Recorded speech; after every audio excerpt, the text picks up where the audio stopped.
제가 얼마 전에 그 결혼식 주례를 본 적이 있어요. 제가 한 게 아니라 주례를 하시는 걸 본 적이 있어. 근데 그분이 그런 얘기를 하더라고요. 주례를 하시면서 그렇게 얘기하시더라고. 신랑한테만 묻겠습니다. 그러는 거예요. 그래서 신랑한테만 묻겠습니다. 그래서 신랑이 예, 그럼 큰 소리로 대답하십시오. 네. 신부를 사랑합니까? 네. 진짜 사랑합니까? 네. 어떤 것과도 바꿀 수 없습니까? 네. 신혼여행 어디로 갑니까? 발리로 갑니다.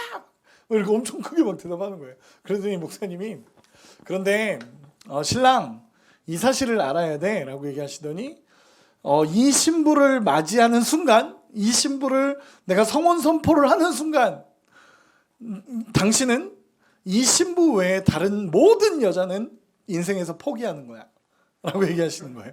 이 신부 외에 모든 여자는 인생에서 포기하는 거야. 가능하겠어? 그래서 멈칫하는 거예요. 순간 막 바로 대답이 나와야 되는데 멈칫하니까 큰일 났다고 막 그렇게 얘기하시더라고요. 그러면서 선택권을 줄 테니까 나가려면 지금 나가라 그랬더니 아닙니다. 결혼하겠습니다. 그러고는 결혼을 하는 걸 본 적이 있어요. 근데 저는 그렇게 생각해요. 제가 그걸 보면서 저도 하나를 깨달았었어요. 그 깨달은 게 뭐냐면 신앙도 마찬가지 아닐까라는 생각을 해본 거예요. 내가 하나님을 사랑하기로 결단하고 내가 예수님을 믿기로 결단하는 순간부터는 예수 외에 다른 것에 눈 돌리지 않겠다라는 결단이에요. 예수님을 믿겠다라는 결단과 동시에 예수 외에 다른 것에 눈 돌리지 않겠다라는 결단인 것 같아요. 오늘 본문에 보면 복 있는 사람에 대해 나옵니다. 오늘은 저희는 청년부니까 성경을 좀 찾아가면서 쭉 보도록 하겠습니다. 여러분, 복 있는 사람이라는 단어는 여러분 한번 제가 얘기해도 좀 못 알아듣더라도 그냥 한번 생각해 보세요. 그 성경에서 복이라는 단어를 쓸 때 두 가지 단어를 써요, 보통.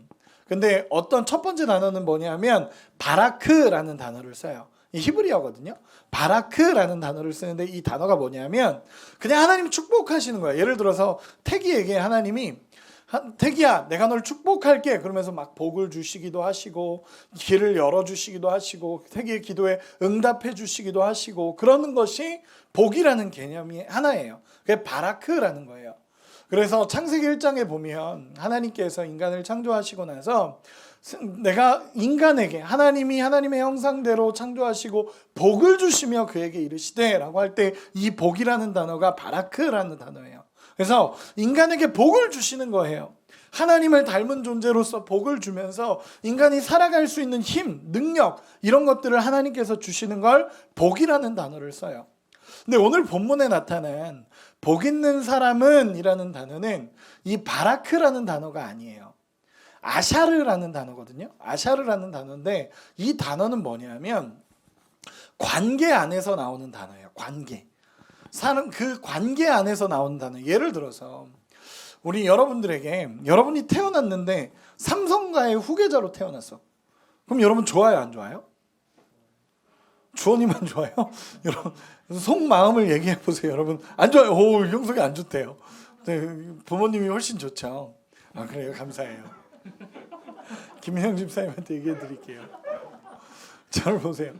저는 예를 들어서 지금 우리 부모님을 내가 살아오면서 가장 사랑하니까 그 제외하고 만약에 내가 태어나기 전에 내가 선택할 수 있다면 난 삼성가로 태어날 거예요. 근데 태어나기 전에 내가 하나님 만약에 지금 어디로 갈래? 라고 하면은 저쪽으로 갈게요. 하면은 난 삼성가로 갈 것 같아요. 그래서 사람들이 부러워하는 거예요. 야, 제가 삼성가의 자제네? 아빠 태어나 보니까 아빠가 삼성 뭐 이건희야? 막 이런 거 있잖아요. 이런 느낌? 그리고 막 예를 들어 태어나 보니까 아빠가 유재석이야. 막 그런 느낌? 그래서 너무 유명한 아빠를 둔 이런 마음들? 이런 거 있잖아요. 이런 여기서 복 있는 사람은 이라는 것은 이런 관계 안에 누려지는 축복이에요. 그래서 신명기에 보면 이스라엘아 너는 행복한 자로다. 너같이 구원을 받은 자가 어디 있냐? 라고 얘기할 때 이 행복한 자로다 라고 할 때 이것이 이 복이라는 개념이에요. 그래서 여기서 말하는 복 있는 사람은 이라는 것은요, 너가 하나님과 함께 하고 있다고? 하나님과 함께 하고 있어? 우와, 너 진짜 축복받았구나. 이 느낌이에요. 그 복 있는 사람. 그래서 하나님이 함께 하시니까 하나님 때문에 진짜 하나님과 함께 하시는 그 능력이 내 안에 함께 하고 있다라는 그 능력인 거예요. 제가 그 리더들한테는 얘기했었는데, 예전에 친구들이랑 이렇게 길을 걸어가다가 좀 안 좋은 일을 당한 적이 있어요. 저랑 제 친구 2명이랑 이렇게 가고 있는데, 한 친구는 엄청 키가 큰 친구, 195 정도 되는, 193 정도 되는 것 같아요. 193 정도 키에 덩치가 이만한 애, 막 130kg 막 이렇게 나가는 애예요. 그러니까 걔는, 여러분도 은재도 그런 적이 있다고 하는데, 펀치를 치면 기계가 고장이 나는, 너가 아니야? 아, 너가 아니구나. 어쨌든 난 너였는 줄 알았다. 어쨌든 펀치를 빵 치면 기계 고장이 나는 애가 있어요. 그래서 기계 고장이 나서 누워서 안 올라와. 막 이런 애 있잖아요. 그리고 막 숫자가 다 0000 표시되는 애예요. 얘랑 같이 다니면 뭐 두려울 게 없는 애죠. 막 등치가 이렇고 얼굴도 얼마나 험상궂게 생겼는지. 얘가 대학교 가서 수염을 길렀거든요. 수염을 이렇게 턱수염을 이렇게 길렀어요. 그랬더니 장기프라고 아세요? 스트리트 파이터에? 어쨌든 그런 느낌이 나는 애예요. 아무도 모르는구나. 몰라요? 스트리트 파이터 몰라? 아유, 고마운 거야. 이런 애가 있어요. 근데 그런 애예요. 그런 애가 제 옆에 있었고, 한 명은 되게 얄쌍한, 좀 키가 작고 얄쌍한 친구였어요. 그래서 셋이서 이렇게 길을 걸어가고 있는데 갑자기 뻑 소리가 나서 쳐다봤더니 저쪽에 있는 애가 쓰러져 있는 거예요. 그래가지고 이게 무슨 일인가 봤더니 어떤 술 취한 사람이 걔를 때린 거예요. 그냥 아무 이유 없이 그냥 얘를 퍽 친 거예요. 그래가지고 우리도 너무 놀라가지고 막 이게 무슨 일이냐 그러고 있는데, 사람들이 와서 죄송합니다 그러면서, 우리가 미안하다고, 얘가 술에 취해서 그렇다고. 그래서 우리도 아무렇지도 않게, 그래서 야 괜찮아 그랬더니 괜찮은 것 같아. 그래가지고 얘를 데리고 그냥 갔어요. 알겠어요, 죄송하다고 하니까 알겠습니다 그러고 갔는데, 음식점에 가서 보니까 얘가 여기가 다 터진 거예요. 맞아가지고 한 대 맞았는데 여기가 다 터져버린 거야. 그래서 안 되겠다 싶어서 얘를 데리고 사과를 받아야 될 거 아니에요. 술 취한 사람이 아니라 다른 사람들이 우리한테 사과한 거니까 술 취한 사람이 직접 사과를 해야 된다라는 생각에 걔를 데리고 우리 둘이서 이렇게 갔어요. 그래서 갔더니 사람들이 여러 명이 이렇게 모여 있는 자리였는데, 가서 우리가 얘기했죠. 아까 그 때린 사람 나오라고 해라. 때린 사람 와달라고 해라. 우리가 이 친구가 지금 봤더니 여기가 다 터졌다. 그래서 사과하고 치료비를 내달라. 우리가 치료를 가서 받아야 되는데 치료받고 영수증을 드릴 테니까 그 치료비만 우리한테 달라라고 얘기를 했어요. 그랬더니 그 친구분들이, 술 취한 분들의 친구분들이 와서 죄송하다고 아유 얘가 술에 정신이 없다고 죄송하다고 이렇게 하고 막 그러는 거예요. 그래서 우리도 안 된다고, 오라고, 그 사람 와서 사과하라 그러라고 이렇게 좀 강하게 나갔죠. 그랬더니 그분 중에 사과하던 어떤 분이 저희한테 이렇게 오더니, 잠깐만 이쪽에서 얘기하자고, 사람 많으니까 이쪽으로 오라고. 그래서 갔거든요. 거기를 이렇게 뚜벅뚜벅 걸어갔더니 거기에 6명 정도가 이렇게 모여 있는 거예요, 사람들이. 그리고 저희를 데려간 사람의 표정이 갑자기 확 바뀌는 거야. 여러분, 그 반전도 그런 반전이 없어요. 이렇게 갔다가 죄송하다고 확 이쪽으로 오라고 그러고 딱 도착하자마자 표정이 싹 변하면서 너 몇 살이야? 그러는 거예요. 그러니까 6명이 준비되어 있던 거죠, 우리를 위해서. 6명이 준비되어 있고, 우리는 무방비로 이제 당할 수밖에 없는 상황이에요. 여러분, 6대2로 싸우면 누가 이길 것 같아요? 6이 이겨요. 제가 아무리 날고 겨도요. 죄송해요. 제가 아무리 그래도 6이 이겨요. 웬만하면 6이 이겨요. 여러분 안 싸워봐서 모르지만 6대2는 져요. 많이 맞을 수밖에 없는 선수들이에요. 그래가지고 그러고 있는데 그분들이 막 너 몇 살이야? 막 그러면서 막 소리 지르고 오히려 적반하장이 돼버린 상황이었죠.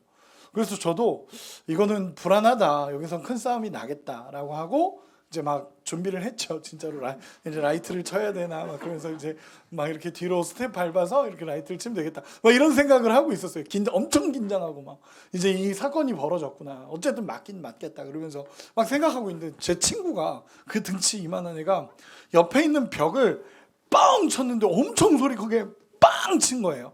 그러면서 얘가 그 험상궂은 얼굴로 뭐 다나 막 이런 식으로 소리 질렀어요. 니들이 뭔데? 막 그러면서 막 뻥 치면서 다 나와. 너 가만 안 둬도 한 놈은 죽는다. 막 뭐 이런 식으로 얘가 뻥 치면서 그러는 거예요.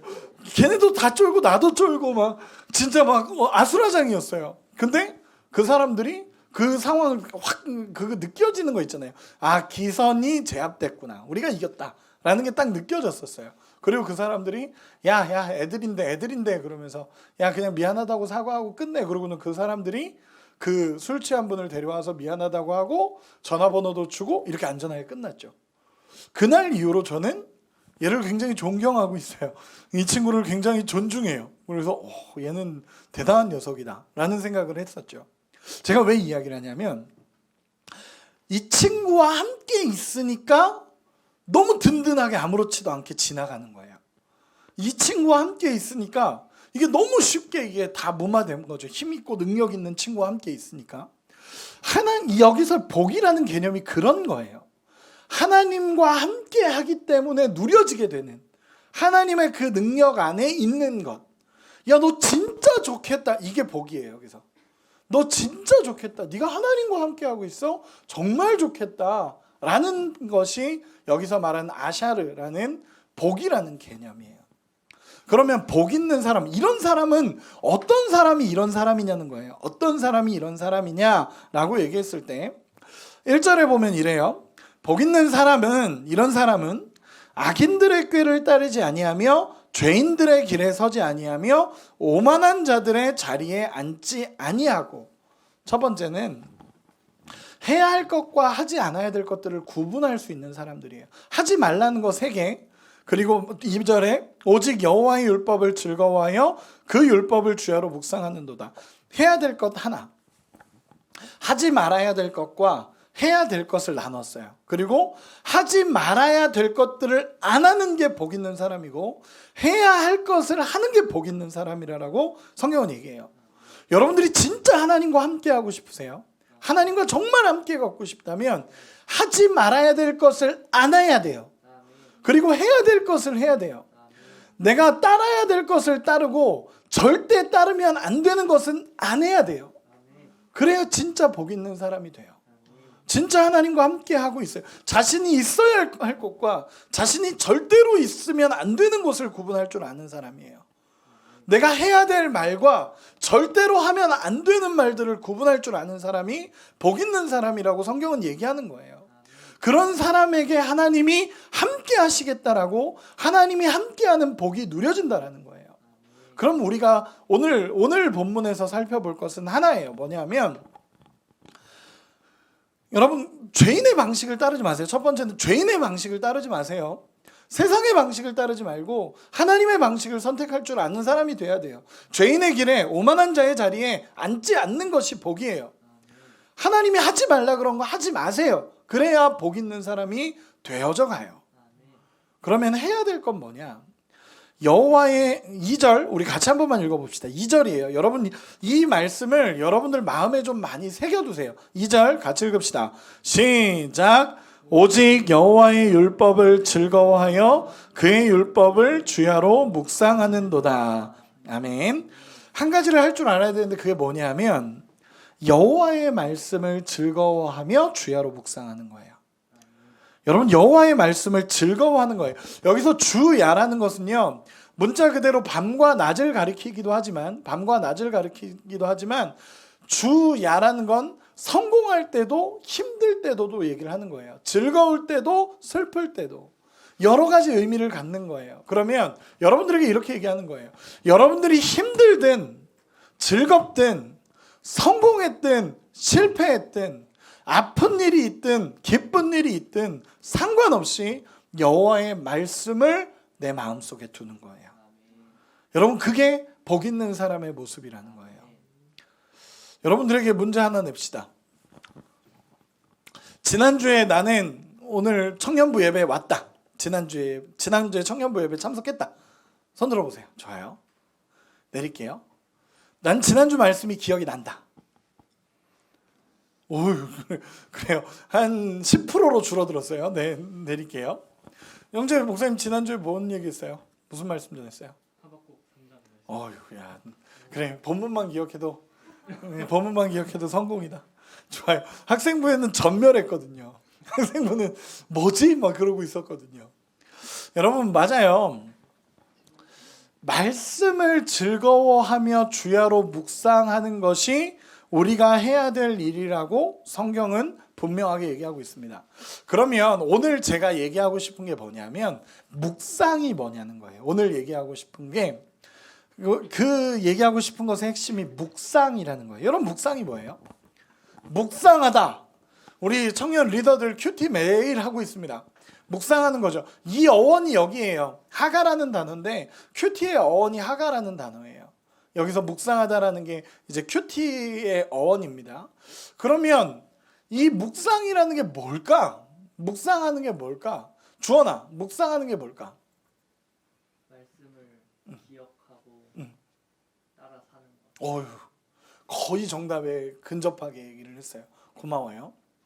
그러면 네, 좋아요. 절 보세요. 제가 우리 주원이만 물어보고 끝내자. 절 보세요. 뭐냐 하면 묵상이라는 단어가 저는 오늘 설교의 핵심 중에 하나가 묵상이에요. 묵상. 이 말 때문에 여러분들과 이 말씀을 나누는 거예요. 여러분 묵상이라는 것은 하가라는 단어를 쓰거든요. 청년이니까 그냥 제가 언어를 얘기할게요. 하가라는 단어를 써요. 하가라는 단어를 쓰는데 이 하가라는 단어의 의미가 여러 가지가 있어요. 하나만 있는 게 아니에요. 여러분 그 성경을 번역할 때 그 히브리어 같은 경우는 굉장히 단어들이 많아요. 예를 들어서 우리나라 말로는 사랑이라고 얘기를 하잖아요. 사랑하다라고 표현을 하면 히브리어는 그 단어가 3개예요. 아가페, 필레오, 에로스 이렇게 단어가 다 나뉘어요. 그 정도로 히브리어는 굉장히 세부적입니다. 오히려 그 3 단어 중에 우리는 사랑이라는 단어를 끌어오는 거예요. 근데 여기서도 묵상이라는 단어를 끌어온 거예요. 묵상이라는 단어를 끌어왔는데 이 묵상이라는 단어가 여기서는 아까 주원이가 얘기한 대로 하나님의 말씀을 자꾸 마음에 새기는 걸 의미해요. 그래서 이 묵상이 하가라는 단어의 의미가 뭐냐면 계속 되새김질하다는 거예요. 되새김질하는 거예요. 소가 되새김질하는 것처럼 말씀을 계속 되새김질하는 게 묵상이란 단어예요. 근데 한 구절만 찾아봅시다. 이사야서 31장 4절. 이사야서 31장 4절. 이사야서 31장 4절입니다. 페이지가 어떻게 되죠? 1003페이지. 이사야서 31장 4절 우리 같이 한 번만 읽어봅시다. 같이 읽겠습니다. 시작. 여호와께서 이같이 내게 이르시되 큰 사자나 젊은 사자가 자기의 먹이를 움키고 으르렁거릴 때에 그것을 치려고 여러 목자를 불러왔다 할지라도 그것이 그들의 소리로 말미암아 놀라지 아니할 것이요 그들의 떠듦으로 말미암아 굴복하지 아니할 것이라. 이와 같이 나 만군의 여호와가 강림하여 시온산과 그 언덕에서 싸울 것이라. 아멘. 여기서 하가라는 단어가 나옵니다. 여기서 아까 묵상이라고 번역된 하가라는 단어가 나옵니다. 뭘까요? 네? 형소가 뭐라고요? 얘 이렇게 넘긴다고? 좋아요. 도윤아 뭐라고요? 싸울 것이다. 아닙니다. 이 하가라는 단어 아닙니다. 뭘까요? 으르렁이라는 단어예요. 으르렁. 되게 애매하지 않아요? 으르렁 거리는 걸 묵상이라는 단어로 번역을 합니다. 하가라는 단어. 여기서의 하가라는 단어가 이 단어예요. 이게 얘기가 뭐냐면 사자가 먹이를 움켜쥐고 으르렁거리고 있는 단어예요. 여러분 이때 사자의 먹이를 뺏을 수 있는 동물이 있을까요? 없어요. 사자가 먹이를 딱 잡고 하고 있는 거예요. 약간 개 같은 소리가 죄송해요. 개 같은 소리를 개 소리가 나는데 하면은 죄송해요. 응화 이거 편집이야, 알았지? 응화 이거 편집이야. 약간 개처럼 소리가 나는데 하고 있는 거 있잖아요. 먹이를 이렇게 두고 하고 있는 이 시간, 이 시점을 하가라고 얘기를 해요. 이 시점 딱 말씀을 딱 쥐고 이 말씀을 뺏기지 않기 위해서 으르렁거리고 있는 것을 묵상이라고 얘기를 합니다. 제가 아까 얘기했죠. 지난주 받은 말씀이 뭐예요? 라고 물어봤었어요. 여러분은 기억하지 않는다면 여러분 말씀을 뺏기신 거예요. 하이에나들이요, 뒤에서 그 사자가 방심하기만을 기다리고 있어요. 여기 성경에 봐도요, 막 다른 동물들이 사자가 방심하기만을 기다리고 있어요. 사자가 딴 데 가면 하이에나가 그 먹이를 낚아채서 가버려요. 수많은 동물들이 사자가 먹이를 한번 잡으면 그 사자가 갖고 있는 게 아니라 사자가 딴짓하는 사이에 그걸 가지고 가버려요. 여러분, 그래서 사자가 이 먹이를 쥐고 으르렁 하고 있는 상황이에요.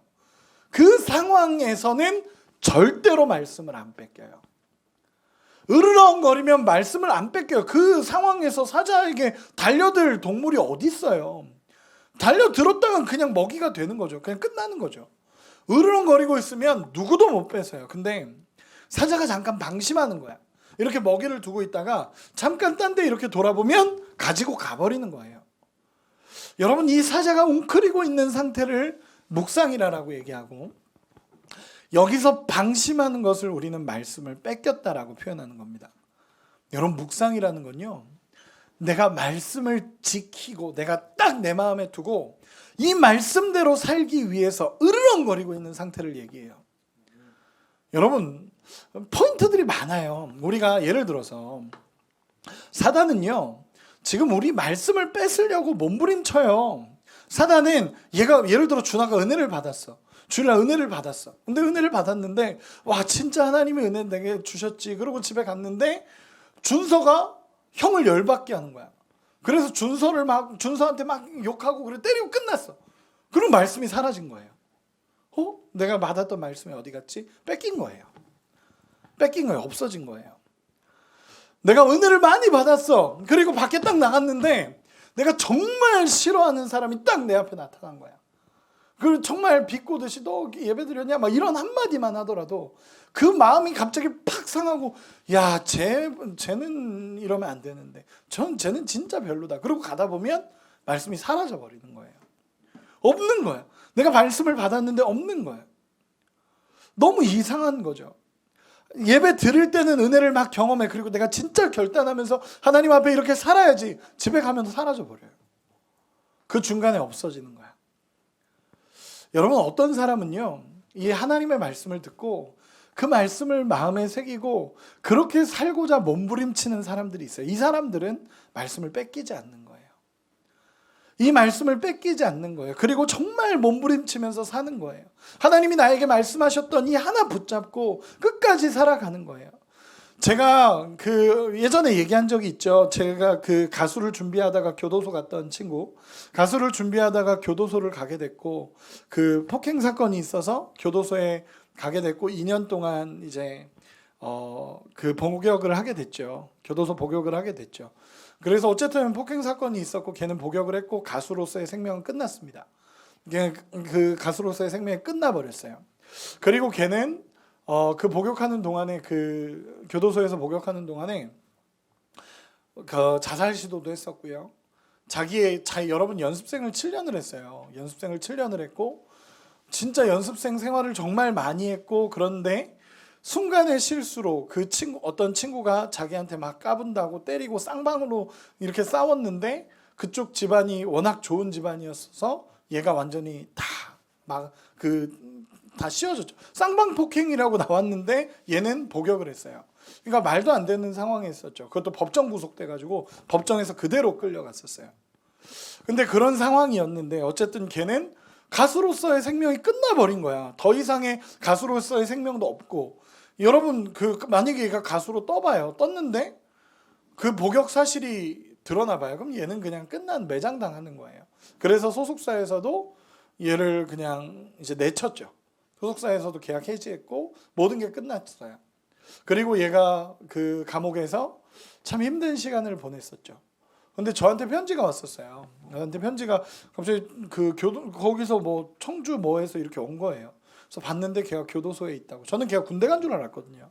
군대 갔나 보다라고 생각을 하고 있었어요. 되게 교만한 애였거든요. 그래서 제가 너한테 야 너 교만해라고 직접적으로 얘기 안 했어요. 왜냐하면 막 목사님 제가 뭐 이번에 앨범 나오는데 제가 뜨면 시상식에서 목사님 이름 한번 얘기해 드릴게요. 막 이런 애예요. 진짜 넌 진짜 교만하다. 막 내가 걔한테 지금 너 진짜 교만하다. 너 목사님 얘기 꼭 해라. 막 그러면 교만하다고 얘기했다는 거 이걸 얘기해라. 막 그랬었어요. 그랬던 애인데 어쨌든 그런 상황이죠. 그 친구가 편지를 7장을 썼어요. 그러면서 저한테 이렇게 편지를 썼는데 그 친구가 그런 얘기를 썼더라고요. 거기서 목사님 제가 여기서 자살 시도도 하게 되고 인생의 가장 힘든 시기를 겪고 있습니다. 지금 현재 인생의 가장 아프고 힘든 시기를 겪고 있습니다. 저는 비전도 없습니다. 이제 꿈도 없습니다. 제가 이 시간이 끝나고 나가서 제가 가수를 할 수 없잖아요. 현실적으로 제가 안 될 거라고 생각하다 보니까 꿈도 없습니다. 목사님 전 뭘 해야 될 줄도 모르겠고 그래서 자살 시도도 하고 어려운 일을 겪었습니다. 그런데 반전이죠. 그런데라고 얘기하더라고요. 그런데 뭐라 그러냐면 목사님이 예전에 저를 위해서 기도할 때 제가 그때 걔를 위해서 엄청 기도했거든요. 너 교만하지 마라 그러면서 엄청 기도해 줬거든요. 네, 앨범 나온다 그래서 앨범 붙잡고 기도해 주고 막 그랬었어요. 근데 그때 기도하면서 걔한테 그랬어요. 너를 위해 기도하는데 여호수아 1장 9절이 생각난다. 여호수아 1장 9절이 생각난다. 내가 너에게 명한 것이 아니야. 너는 마음을 강하게 하고 담대히 하라. 두려워 말며 놀라지 말라. 네가 어디로 가든지 내 하나님 여호와가 너와 함께 하느니라. 이 말씀이 생각난다는 거예요. 제가 그 친구를 그렇게 축복했거든요. 근데 감옥에서 그 독방에서 진짜 힘들고 그 어려운 시간에 그 말씀이 떠오르는 거예요. 내가 어디로 가든지 내 하나님 여호와가 너와 함께한다. 그 말씀을 딱 자기 마음에 새기는데 그때부터 눈물이 나고 그때부터 하나님의 말씀을 진짜 사모하게 됐다는 거예요.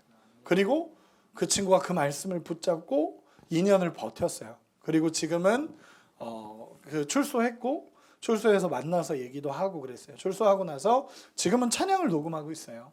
얼굴 안 보이게 이렇게 해가지고 찬양하고 있어요. 유튜브로 찬양하고 있는 친구예요.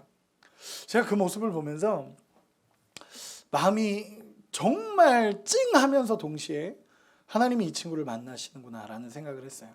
그리고 그 친구가 지금은 제자훈련 받고 있어요. 부산에 있는 교회에서 대구에 있는 교회에서 제자훈련 받고 있어요. 제자훈련 받으면서 하나님의 말씀을 마음에 새기는 것이 뭔지에 대해서 고민하고 있어요. 여러분들에게도 이렇게 얘기할게요. 저는요, 이 하가라는 단어가 제가 걔한테 그런 얘기를 했어요. 그게 하가다. 그게 묵상이다라고 얘기했어요. 그 말씀 하나 때문에 정말 그 말씀 하나 붙잡고 이 말씀 놓치고 싶지 않아서 이 밑바닥의 인생에도 주님 나와 함께 하신다고 하셨죠. 내가 너와 함께 하리라라고 하셨죠. 그러면서 그 여호수아 1장 9절을 그렇게 붙잡고 자기 마음에 새기고 있는 거예요. 여러분 그게 하가예요. 걔가 좀 오버해가지고 여기다가 자기 성경 구절을 타투하고 그래가지고 그러지는 말라고 그랬었는데 자기가 막 어쨌든 진짜 하나님의 말씀을 자기 마음에 새기고 살려고 몸부림치는 친구인 거예요. 여러분들에게도 얘기할게요. 하나님의 말씀이 내 안에 들려질 때 그 말씀을 붙잡고 살아가는 것이 하가, 정말 복 있는 사람이라고 성경은 얘기해요. 그럼 하나만 더 얘기해 봅시다. 복 있는 사람이 되면 하나님께서 복 있는 사람은 이런 일을 경험하게 될 거야 라고 얘기합니다. 3절 시편 1편 3절로 다시 돌아오세요. 시편 1편 3절 같이 한번 읽어봅시다. 시작. 그는 시냇가에 심은 나무가 철을 따라 열매를 맺으며 그 잎사귀가 마르지 아니함 같으니 그가 하는 모든 일이 다 형통하리로다. 아멘. 여러분 내가 말씀을 뺏기지 않고 진짜 그 말씀을 붙잡고 살아가려고 할 때 내가 가다가 내가 싫어하는 사람을 만났어도 네 말씀을 붙잡고 주님 주님 하면서 살아가는 삶이 될 때 하나님이 약속하시는 게 있어요. 복 있는 자에게 주시는 약속이에요. 뭐라 그러냐면 그는 시냇가에 심은 나무가 철을 따라 열매를 맺으며 그 잎사귀가 마르지 아니함 같으니 그가 하는 모든 일이 다 형통하리로다. 아멘. 여러분 뭐냐면 하나님께서 시냇가에 심은 나무가 되게 하시겠다는 거예요.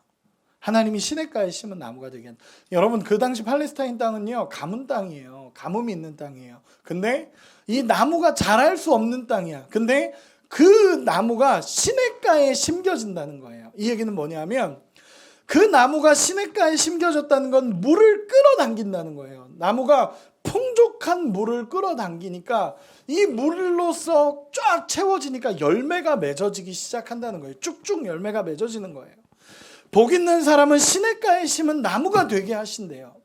하나님의 말씀이 나를 공급하고 하나님의 말씀과 내가 하나가 되고 그 말씀을 붙잡고 살아가니까 시냇가에 심은 나무처럼 쭉쭉쭉쭉 자라간다는 거예요. 그리고 나서 하나님이 열매를 맺게 하신대요. 여러분 여기서의 열매는요 실제 삶의 축복들과 하나님이 함께 하시는 놀라운 능력들을 얘기합니다. 하나님이 그 사람의 인생에 개입하시겠다라는 거예요. 하나님이 그 사람의 인생에 개입하시고 하나님이 이끌어 주시고 하나님이 함께 하시는 인생이 되게 하시겠다는 거예요. 돈이 많아진다, 명예가 생긴다 이게 아니라 하나님이 여전히 그와 함께 하심으로 말미암아 하나님이 주시는 놀라운 축복 안에 살아가게 하신다는 거예요. 여러분 근데 잘 아셔야 되는 게 뭐냐면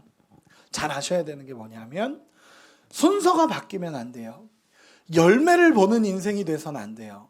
열매를 보는 인생이 아니라 열매는 내가 시냇가에 심은 나무가 되면 열매는 맺히는 거예요. 그럼 시냇가에 심은 나무가 되기 위해서는 뭐냐? 복 있는 사람이 돼야 된다는 거예요.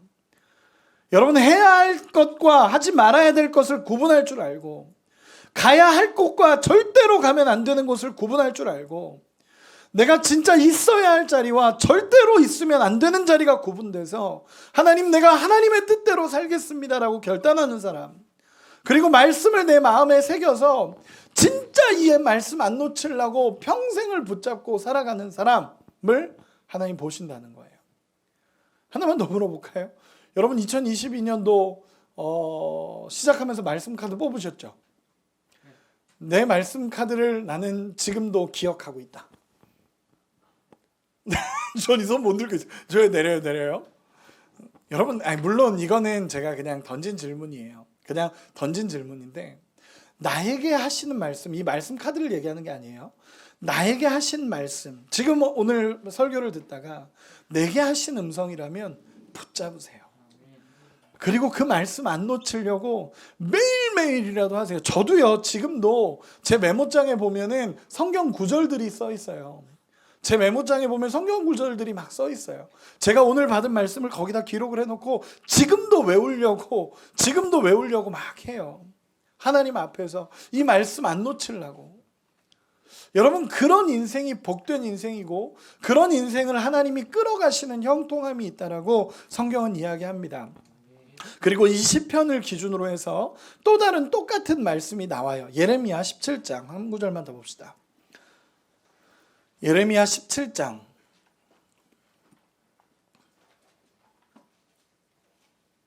8절. 아까 얘기한 시편 1편 3절하고 똑같은 내용이에요. 같이 한번 읽어봅시다. 예레미야 17장 8절 같이 한번 읽겠습니다. 시작. 그는 물가에 심겨진 나무가 그 뿌리를 강변에 뻗치고 더위가 올지라도 두려워하지 아니하며 그 잎이 청청하며 가무는 해에도 걱정이 없고 결실이 그치지 아니함 같으니라. 아멘. 동일한 말씀이죠. 시편 1편 3절의 축복과 동일한 말씀입니다.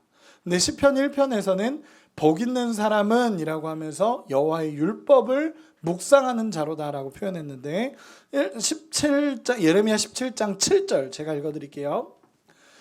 그러나 무릇 여호와를 의지하며 여호와를 의뢰하는 그 사람은 복을 받을 것이라.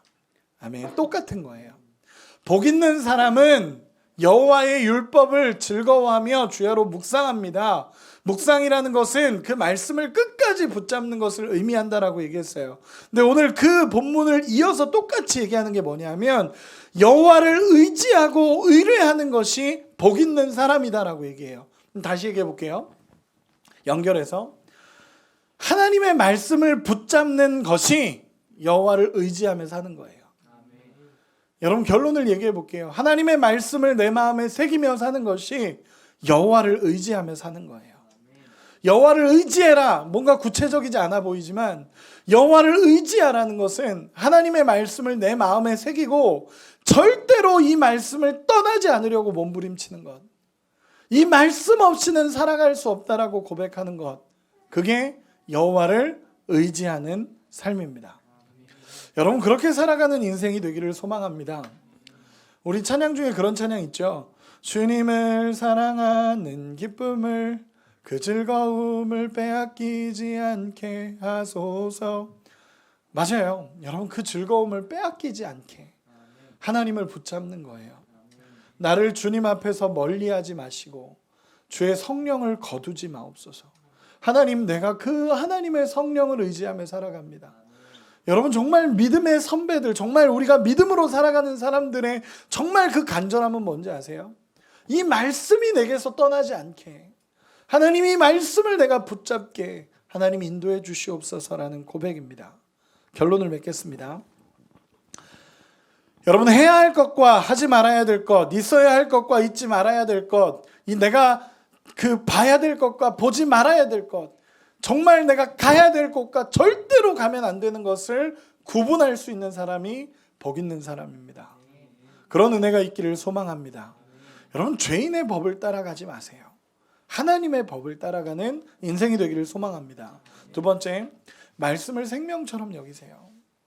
나에게 하신 말씀이 있다면 그 말씀을 계속 읽더라도, 오늘 한 말씀 시편 1편이라도 진짜 하루 종일 그 말씀을 생각하면서 살아가고, 오늘 읽고 내일도 읽고 계속 읽어가면서 하나님이 나에게 하시는 말씀이 뭔지를 고민하면서 사는 인생이 복된 인생이에요. 그리고 마지막, 그런 자에게 열매가 맺어지는 하나님의 축복의 은혜가 있습니다. 대신에 열매를 바라보는 인생이 아니라 복 있는 자로서 하나님 앞에 나아가는 인생이 될 때 열매는 따라오는 거예요. 열매는 하나님을 의지하는 자에게 주시는, 말씀을 놓지 않는 자에게 주시는 하나님의 축복입니다. 그런 은혜를 누리면서 살아가는 우리 모두가 되시기를, 정말 하나님을 의지하고 신뢰하고 따라가는 우리 모두가 되시기를 예수님의 이름으로 축원합니다.